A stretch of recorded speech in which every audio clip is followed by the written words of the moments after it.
Guys, तो कैसे हो आप लोग? आई होप आप सब ठीक होंगे एंड मैं भी बिल्कुल ठीक हूँ।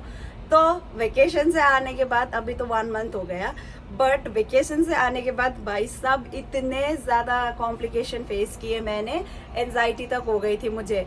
तो मैं आपको बताऊंगी कि वेकेशन पे जाने से पहले आपको क्या क्या चीज़ें देखनी पड़ेगी। सबसे पहले तो रिलीवर, इतना मतलब लाइक आप एक तो वीज़ा वाले रिलीवर रख के मत जाना, क्योंकि वीज़ा वाले रिलीवर का क्या होता है कि अगर आप वीज़ा वाले रिलीवर रख के जा रहे हो एंड फैमिली को वो पसंद आया, क्योंकि यहाँ पे ऐसा है कि फैमिली का कुछ नहीं बोल सकते हो। अगर आप जितना भी अच्छा हो, जितना भी अच्छे से आप काम करो, लेकिन अगर सपोज आपको हिब्रू नहीं आती है, फॉर एग्जाम्पल बता रही हूँ, अगर आपको हिब्रू नहीं आती है तो क्या होता है कि सामने वाले इंसान को हिब्रू आ रही है तो कम्युनिकेशन में उन लोगों को इजी पड़ जाता है। तो इसकी वजह से वो एक पॉइंट हो गया है कि भाई साहब इसको तो हिब्रू आती है एंड पहले वाले को नहीं आती थी, तो we will choose her.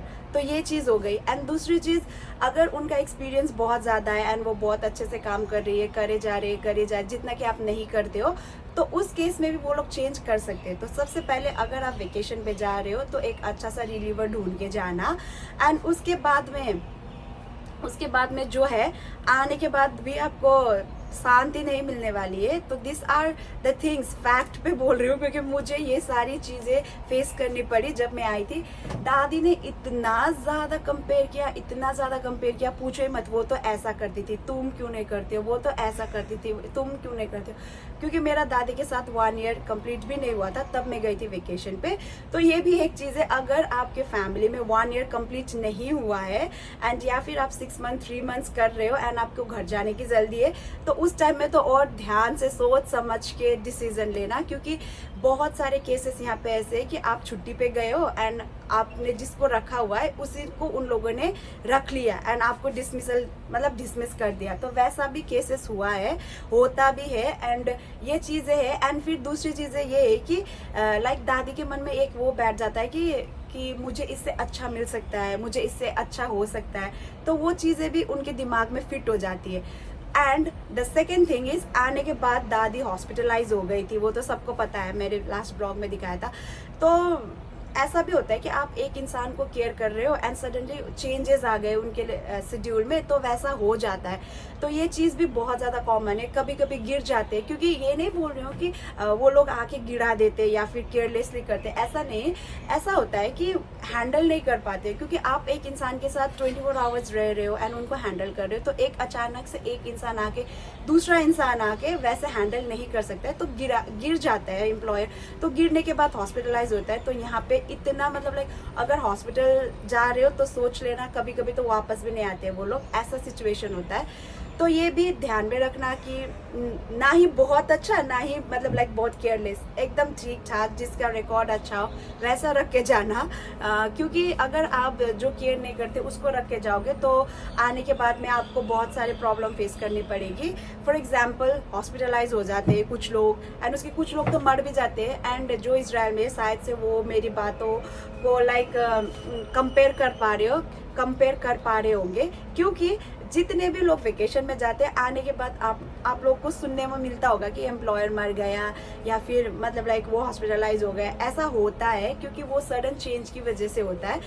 And हाँ, ज़्यादातर लाइक 40% लोगों के तो मर ही जाते हैं, क्योंकि केयरलेस सा होता है। वो लोग जो केयरलेस होते हैं वो केयरलेसली केयरलेस होते नहीं है, बट मैं ये नहीं बोल रही हूँ कि केयरलेस होते हैं। ये वीडियो देखने के बाद क्या पता मुझे अगली बार रिलीवर मिले ना मिले। तो केयरलेस की बात नहीं कर रही हूँ, हैंडल, जैसे कि आप एक इंसान को हैंडल कैसे कर रहे हो, वो चीज़ें होती है। कभी कभी गिर जाते हैं ना, तो यहाँ पे तो इंटेंशनली भाई गिराने का चक्कर में तो नहीं रहते वो लोग, ये नहीं बोल रही हूँ कि गिरा देते, गिराने के चक्कर में तो नहीं रखते, लेकिन हैंडल कैसे करते हैं। जैसे कि आपको पता है कि टेक्निक कैसे हैंडल करना पड़ता है, कैसे उनका मूड स्विंग्स आप हैंडल करते हो, तो वो नहीं कर पाते, वो चीज़ नहीं कर पाते, इसकी वजह से गिर जाते हैं या फिर कुछ भी होता है। ये नहीं बोलती हूँ कि वो लोग इंटेंशनली गिरा रहे हैं आपके पेशेंट को कि भाई गिर जाओ ताकि आप मर जाओ एंड मुझे रिलीफ मिले, क्योंकि उनको भी लॉस है। अगर वो मर जाते तो उनको फिर दूसरा ढूंढना पड़ेगा। तो ऐसे सिचुएशंस भी आते हैं।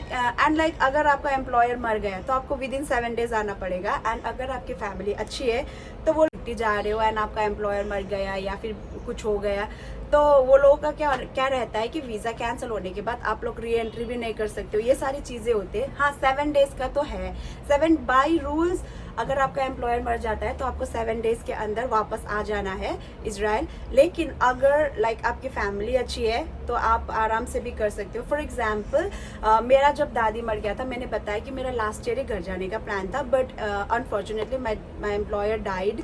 तो उस सीन में क्या हुआ था कि like they allowed me to go home. उन्होंने एक स्पेशल लेटर भी लिख के दिया था कि वी रिकमेंड कि वो घर जाए एंड वापस आए, we don't have any problem. तो क्योंकि मुझे जॉब ढूंढने में 3 मंथ्स का टाइम मिलता है, वो तो आप सबको पता ही होगा, within 3 months you need to find a job. तो वो जो 3 पीरियड्स का टाइम था, 3 मंथ्स का टाइम था, तो वो 3 मंथ्स में मैं 45 डेज जाके भी आ सकती थी, क्योंकि एजेंसी और फैमिली दोनों का हाथ होता है, मैं पहले से बोलते आ रही हूँ। एंड मेरी फैमिली इतनी अच्छी थी, एम्प्लॉयर भी इतना अच्छा था, फैमिली भी बहुत अच्छी थी। तो फैमिली ने बोला कि मैं 2 सालों से घर नहीं गई हूँ तो आई कैन गो, बट मुझे वो रिस्क नहीं उठाना था, क्योंकि 3 महीने के अंदर भी कभी कभी अच्छा जॉब नहीं मिलता है, तो 1.5 मंथ में तो मुझे क्या ही मिलेगा, इसकी वजह से मैं नहीं गई। But you all can go, अगर आपको आपके ऊपर कॉन्फिडेंस है कि आपको 1 मंथ में जॉब मिल जाएगी तो you can go home and come back, ऐसा कोई दिक्कत नहीं है, क्योंकि 3 मंथ्स बहुत होता है। बट मेरा वही रिस्क था कि मुझे अच्छा जॉब मिलेगा नहीं मिलेगा, कैसा रहेगा क्या है। फिर मैं 2 ईयर्स, सिर्फ मेरा 2 ईयर्स ही हुआ था इसकी वजह से। लेकिन अगर आपका ज़्यादा ईयर्स हो गया है एंड फैमिली बोल रही है कि you can go home and come back again, we are here, agency से बात कर ली है, आपका वीज़ा का कोई इशू नहीं होगा, ये सारी चीज़ें अगर फैमिली से सपोर्ट मिल रहा है तो यू कैन गो। बट अगर आपको कॉन्फिडेंस नहीं है कि नहीं भाई मुझे नहीं मिलेगा 3 मंथ्स में जॉब, मुझे बस ये, तो ये सब चीज़ों में क्या होता है कि आप आराम से कर सकते हो, ढूंढ सकते हो।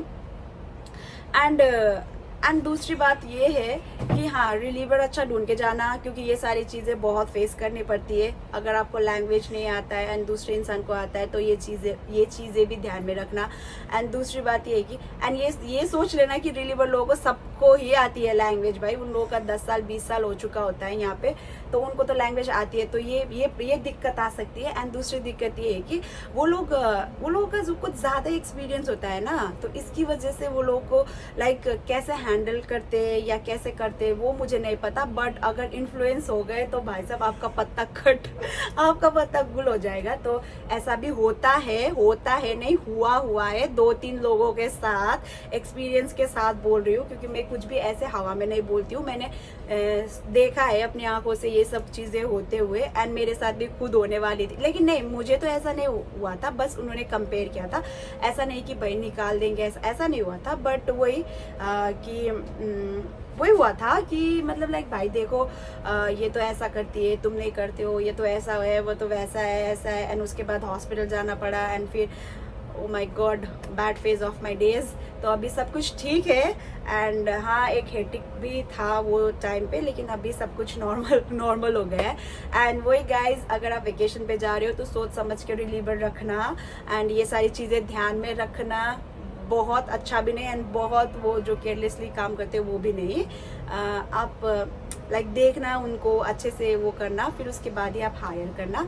एंड कोई रिलीवर 350 लेता है, कोई 300 लेता है, वो तो रिलीवर के ऊपर डिपेंड करता है द चार्जेस। एंड वो पैसा जो है वो फैमिली पे करती है, आपको पे करने की ज़रूरत नहीं है, वो फैमिली पे कर देती है। एंड इसी के साथ see you guys in my next blog.